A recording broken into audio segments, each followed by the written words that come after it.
pour cette 7e Coupe du Monde. J'espère que vous allez bien. Si vous étiez avec nous depuis 2h50 du matin, vous avez assisté à la victoire de l'Écosse, à celle des Fidji.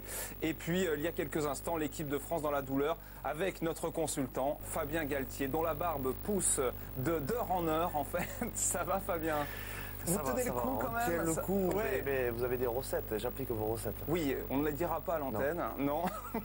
National de Juan Figalo. En attendant, c'est une pénalité pour les Argentins. Elle est à l'avantage de Felipe Contepomi qui dispute sa 4e Coupe du Monde. Wilkinson dit de lui qu'il n'a jamais autant appris d'un coéquipier à l'entraînement. Les deux hommes se respectent beaucoup, on le sait. Mais c'est Felipe Contepomi pour l'Argentine qui a l'occasion d'inscrire les premiers points de ce match.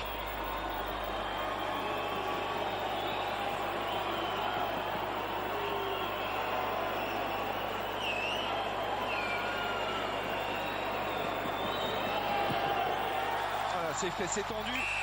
L'Argentine ouvre le score 3-0 après une bonne entame. Alors on vous parlait de cet écrin, je ne sais pas si vous en êtes rendu compte jusqu'à présent sur les images proposées par la réalisation néo-zélandaise. C'est un petit bijou qui a coûté, je le rappelle, 200 millions de dollars.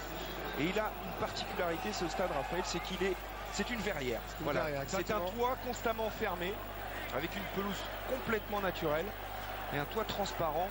Ça n'existe nulle part ailleurs. Le toit n'est pas rétractable, hein, contrairement au Millennium Stadium de Cardiff. C'est pour vous dire que les conditions sont idéales pour jouer au rugby ce soir. Ouais, le ballon de récup, ouais, c'est... Ben Foden, évidemment, révélation cette saison du côté de l'Angleterre avec ce magnifique parcours de Northampton en Coupe d'Europe notamment.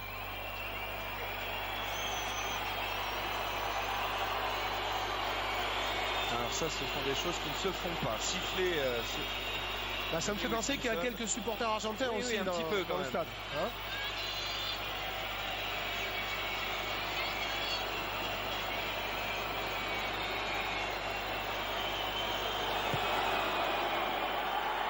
c'est parti et bien parti pour Johnny Wilkinson.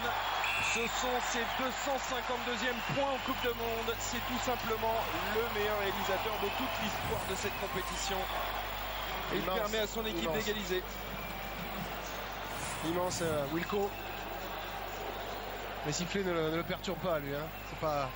Non. Il en a vu d'autres. Johnny Wilkinson. Renvoi effectué par Conte, dont son corps dans ce début de match. Du coup, Martin Rodriguez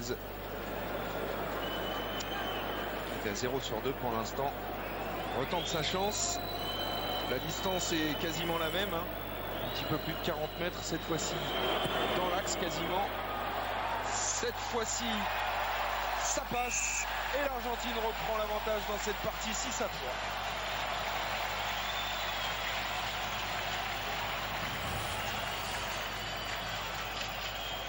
Alors pour l'instant, les Anglais ne trouvent pas de solution offensive.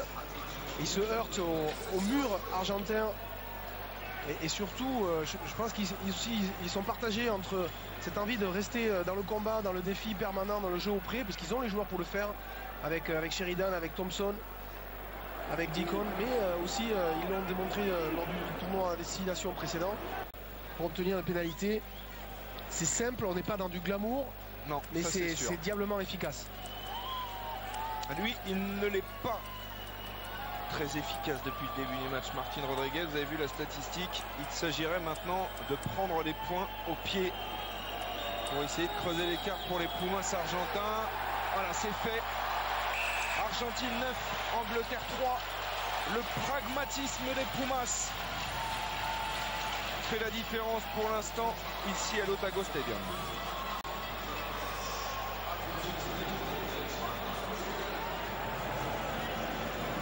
Il a beaucoup à se faire pardonner, beaucoup de choses à se faire pardonner dans le call. Ah oui.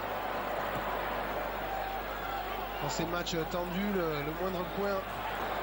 Sauf que les Anglais, les connaissant, peuvent très bien se plaindre de l'arbitrage si jamais ils perdent ce match, parce qu'ils ont été à de nombreuses reprises pénalisés, notamment aussi d'un carton jaune.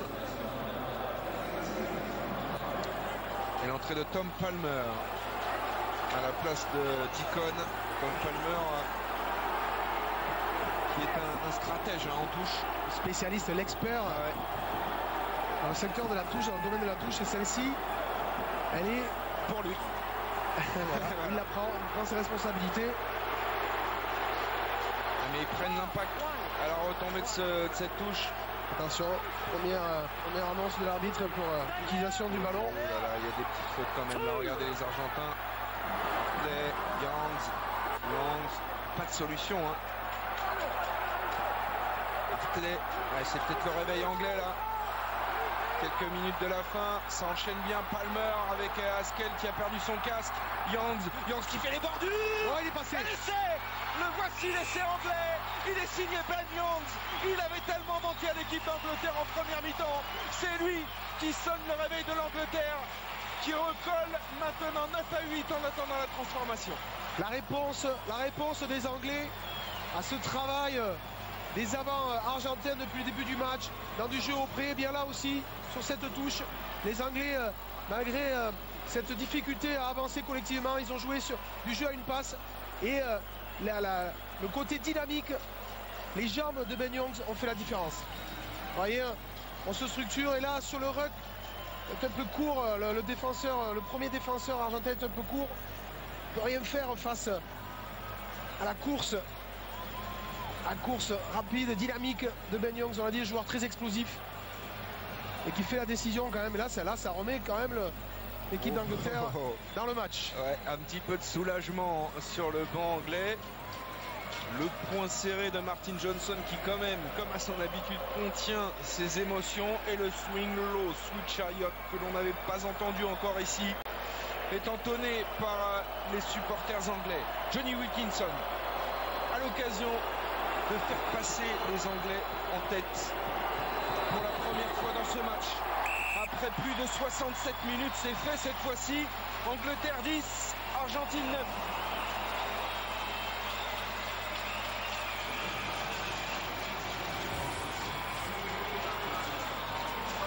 Allez, ça doit soulager un petit peu Johnny Wilkinson. Et pour l'instant, c'est cet homme, Ben Youngs, qui a fait la différence pour les Anglais. Renvoi effectué par les... On sait qu'on a fait le boulot, on sait qu'on a fait de gros efforts pour éventuellement permettre à ce monsieur Johnny Wilkinson, 2 sur 7 seulement, de concrétiser. Ils se parlent. Voilà, ce regard. Allez, il faut qu'il fixe les supporters anglais là, entre les poteaux. Et ça va passer cette fois-ci pour Johnny Wilkinson. Angleterre 13, Argentine 9. Le break est fait maintenant. L'Argentine doit marquer 2 fois pour remporter ce match.